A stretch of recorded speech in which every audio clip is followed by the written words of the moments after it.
Hello, and a very warm welcome to all my students once again on Science Arena. I am Monica और आज हम कर रहे हैं एक बहुत ही इंटरेस्टिंग फैसिनेटिंग कॉन्सेप्ट एको। एको एक ऐसा कॉन्सेप्ट है जो यंग एंड ओल्ड को इक्वली फैसिनेट करता है। जब पहाड़ों पे जाके चिल्लाओ और अपनी आवाज़ सुनाई देती है तो बड़ा फैसिनेटिंग लगता है। बट एको करने के पहले echo is an effect of reflection of sound. So we need to understand what reflection of sound is. And उसके बाद हम gradually move करेंगे towards echo. But before I do that, any kind of खटखट खुटखुट आवाज़ें जो आपको सुनाई दे रही है, प्लीज़ उसको इग्नोर करें because ये मुझे लगता नहीं है in the recent few days ये ठंडा पड़ने वाला है. So please bear with me. Thank you so much. Reflection क्या होता है? Well, bouncing back into the same medium is reflection. So the phenomena of bouncing back of sound into the same medium by a rigid surface is reflection of sound. And more interesting, the laws of reflection of sound exactly वही हैं जो laws of reflection light rays के लिए थे. Meaning वही दो laws. The first law being the incident sound wave, the reflected sound wave and the normal at the point of incidence, they lie in the same plane. क्या मतलब है? The incident sound wave, the reflected sound wave and the normal, they lie in the same plane at the point of incidence. यही है meaning इसका. And second law क्या था हमारा? Well, the angle of incidence is equal to the angle of reflection for a sound wave as well. अब जो हम बात करने जा रहे हैं वो है सम कॉमन एप्लीकेशंस जो बेस्ड हैं रिफ्लेक्शन ऑफ साउंड पे. A very common application which all the students I am sure इनको पता है because स्कूल में आपने commonly देखा है अपने स्पोर्ट्स टीचर को स्पेशली मेगाफोन यूज़ करते हुए स्पोर्ट्स ग्राउंड पे. आप तक उनको पहुंचानी है अपनी बातें विद ग्रेटर क्लैरिटी. तो क्या करते हैं? यहाँ से इंस्ट्रक्शंस देते हैं और आपको लाउड एंड क्लियर उनकी बातें कम्युनिकेट हो जाती हैं. ये होता कैसे है? इसका शेप बहुत यूनिक है मेगाफोन का, थोड़ा सा कोनिकल होता है, right? As a result when he speaks at this end, ये sound wave multiple reflection undergo करता है. एंड इस प्रोसेस ऑफ मल्टीपल रिफ्लेक्शन के दौरान इसका एम्पलीट्यूड बढ़ने लगता है, राइट? देखिए एम्पलीट्यूड बहुत क्लियरली इंक्रीज कर रहा है. And what does increase in amplitude do to the sound? Louder हो जाता है sound with increase in amplitude. इसीलिए आप तक जो बातें पहुंची हैं वो है loud and clear. ये बल्ब हॉर्न भी multiple reflection of sound के principle पर based है. Basically what happens, because of the conical structure, the vibrations are continuously increasing in amplitude, and because vibrations amplitude में increase कर रहे हैं, जो पॉं बजाता है ट्रक ड्राइवर आपके कानों में आके जबरदस्त हिट करता है, right?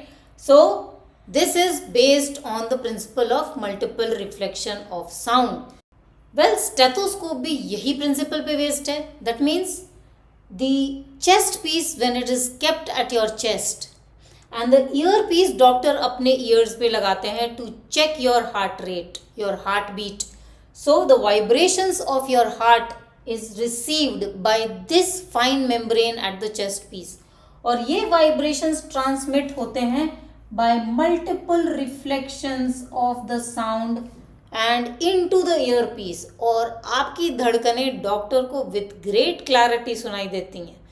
What is the principle? Works on the principle of multiple reflection of sound. Sound board का यूसेज एक ऐसा एप्लीकेशन है जो यूज बेसिकली किया जाता है in very large halls and auditoriums, जहां ज़रूरत होती है that the speaker speaks and with great clarity हमारी ऑडियंस को उनकी बातें सुनाई दें. So how does this work? So when the speaker speaks, so क्या होता है, आवाजें हर डायरेक्शन में ट्रैवल करने वाली हैं. So what will happen, we want all the sound to be directed towards the audience, तभी सारी बातें क्लैरिटी के साथ सुनाई देंगी. सो हमने क्या किया है, वेल हमने यहां लगा दिया है एक बोर्ड जो एक कर्वेचर के फॉर्म में है. So as a result what will happen, जो भी साउंड वेव जा रही है, हिट कर रही है इस कर्व्ड सरफेस को, वो रिफ्लेक्ट हो जा रही है टूवर्ड्स द ऑडियंस. सो नतीजा क्या है, वेल इनकी बातें हमारे ऑडियंस को क्लियरली सुनाई दे रही हैं. सो ये साउंड बोर्ड सीलिंग पे भी लग सकता है एंड हमारे स्पीकर के पीछे भी लग सकता है. सो व्हाट विल हैपन, अगर ये साउंड बोर्ड हम स्पीकर के पीछे लगाते हैं, सो द साउंड वेव्स जो पीछे की तरफ ट्रैवल कर रही हैं, here is the speaker and पीछे की तरफ जब साउंड वेव्स हिट कर रही हैं इस कर्व्ड सरफेस को, वेल ये रिफ्लेक्ट कर जा रही हैं parallelly towards the audience and as a result सारा साउंड वेव जो इधर उधर जा रहा था अब directed at towards the audience and the audience is able to hear the speaker with clarity. So moving on to the most awaited part now, echo. So echo होता है as a result of reflection of sound. So echo actually अगर इसे हमें define करना हो, so what is echo? Now echo is a repetition of the sound which is caused as a result of reflection of sound waves after the original sound has died down. So the original sound and the reflected sound are heard separately as two different sounds or three different sounds if the echo repeats, right? So इस echo को produce होने के लिए there are certain very important conditions which need to be satisfied.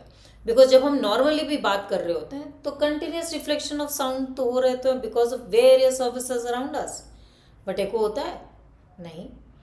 सो ऐसे कौन से condition satisfy होने चाहिए for echo to be heard?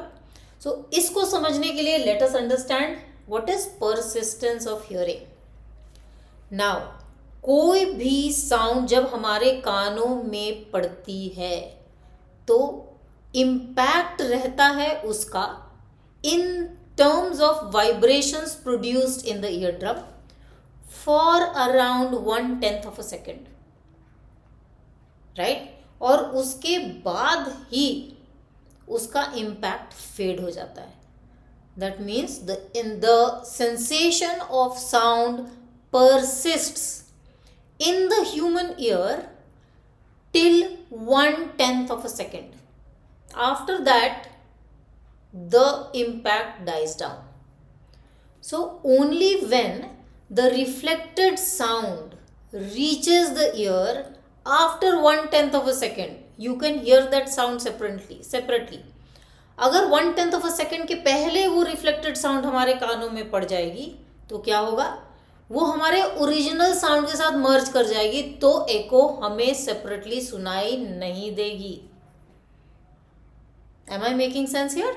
So persistence of hearing is the time for which the sensation of sound persists in the human ear after the original sound has died off. And how much is that time interval?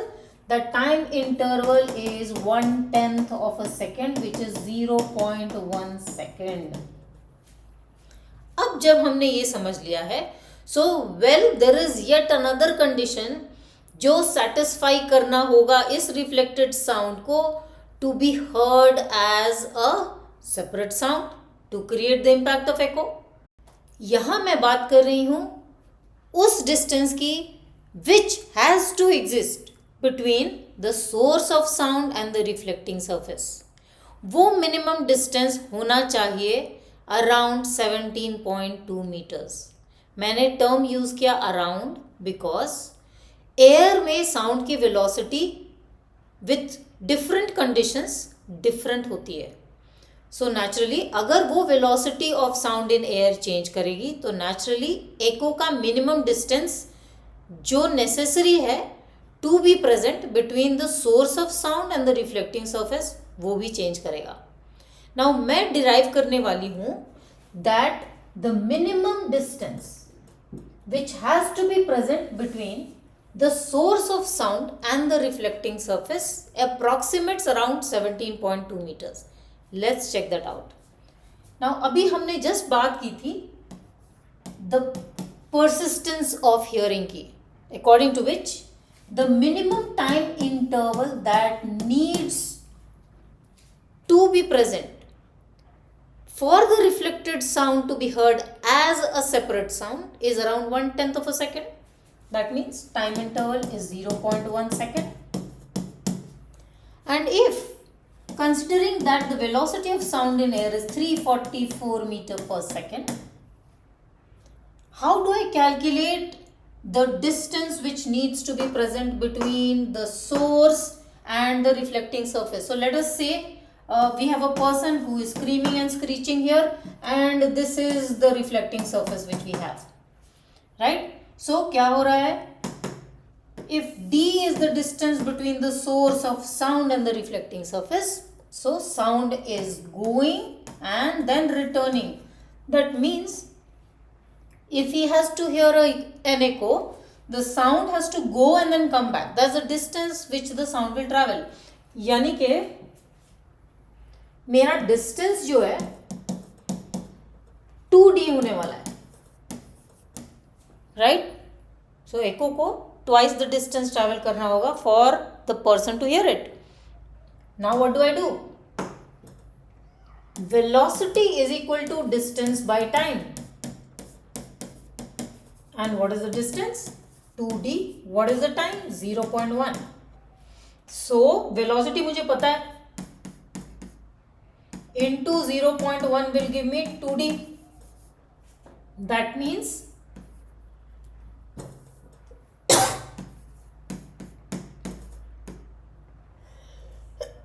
sorry, 34.4 divided by 2 is my d. So 17.2 meters is the minimum distance between the source of sound and the reflecting surface for the echo to be produced. अब अगर velocity of sound in air 340 हो जाता है, so मेरा minimum distance कितना हो जाएगा? 17 meters. If velocity of sound becomes 320 meter per second, then the minimum distance becomes 16 meters. 330 रहेगा तो 16.5 meters. So what I want to say is, as the velocity of sound in air changes, naturally the minimum distance for the echo to be produced in air would also change. दो conditions की तो बात हमने कर ली for echo to be heard. Are there more conditions? Well, there are. So हमने in terms of time interval बात की थी, तो the minimum time interval for the reflected sound to be heard separately is 1/10 of a second. And the minimum distance which we talked about between the source of sound and the reflecting surface is around 17.2 meter. Well, there are more conditions. Sound की intensity इतनी हो कि वो reflect होके वापस आए. अगर वो बीच में ही energy lost हो जाएगा तो फिर naturally we are not able to hear the reflected sound.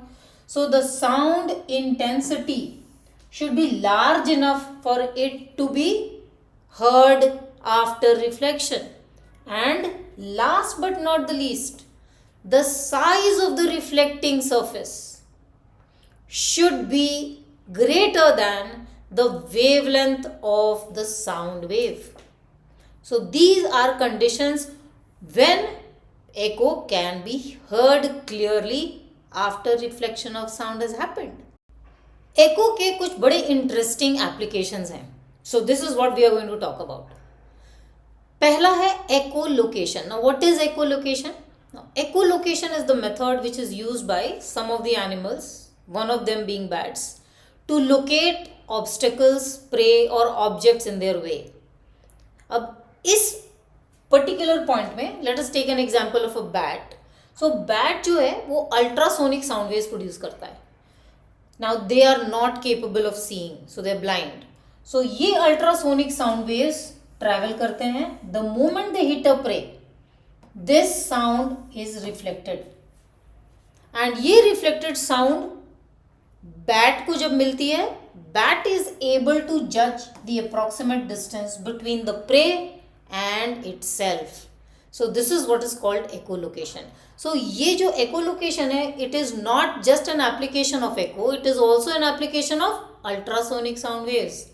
And moving on to understanding what sonar system is. So what is sonar? Sonar is sound navigation and ranging. अब ये जो sonar system है, this is an application where you are able to locate shipwrecks in sea, shoals of fish in sea water, submarines, enemy submarines in sea water. So sonar system works on the concept of echo, principle of echo, and also an application of ultrasonic sound waves. ऐसा क्यों? Because in ships में जो locate करने वाली हैं obstacles, I mean shipwrecks or submarines or shoals of fish in water, there is a transmitter. अब ये transmitter जो है transmit करता है ultrasonic sound waves into the sea water, and the moment this sound wave is going to hit, say, a shipwreck, it is going to get reflected, and this reflected sound is received by a receiver, right?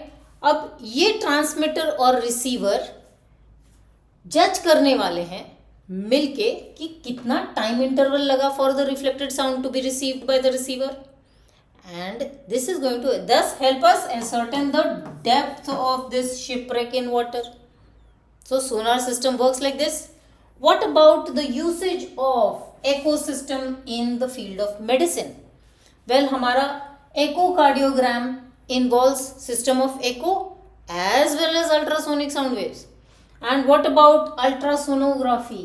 The ultrasonography is used for the detection of the different organs in the body of humans, also the status of the fetus in the mother's womb, right? So in दोनों cases में the principle which is being utilized is of echo. At the same time, the sound, the kind of sound waves which we are utilizing is of the ultrasonic sound waves. So ये ultrasonic sound waves के भी application है. Now there is some very interesting application of ultrasonic sounds as well. Now यहाँ पे we are using ultrasonic sound waves to detect flaws in metal pieces, metal blocks. So here I have a block of metal. इस metal block में there is a flaw, there is a crack. So what do we do? How do we test whether the given block has some flaw or it is perfectly fine? So हमने क्या किया है? From this end we are trying to pass ultrasonic sound waves through this metal block. On the other end of the block, we have some detectors detecting the sound waves, the ultrasonic sound waves which are going to cross over. Now, अगर इसके path में कोई flaw है, the ultrasonic sound waves के path में अगर कोई flaw है, तो ये फ्लॉ क्या करने वाला है? Well, ये रिफ्लेक्ट कर देगा अल्ट्रासोनिक साउंड वेव्स को, and your detector here fails to detect the presence of sound. इसका मतलब ये हुआ that there is some flaw in this metal block, so not fit to use. Moving into another industrial application. So if you look here, there are certain very difficult to clean parts in machines. So here is a machine. इनको clean करना है हमें, and it is not an easy task to do.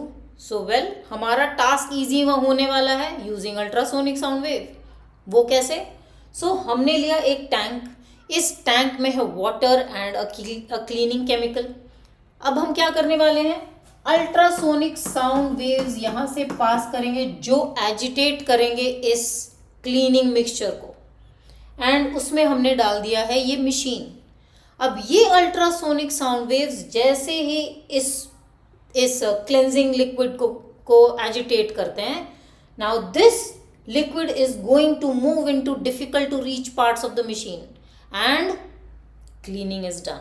So a great application. So ये तो बातें हो गई कुछ application of ultrasonic sound waves, as well as we discuss some applications of echo.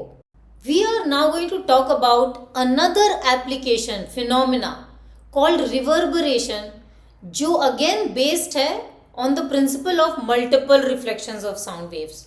So ये reverberation क्या होता है? Well, it is a phenomena of the persistence of sound even when the original sound has been stopped, and it happens due to multiple reflections happening by various surfaces.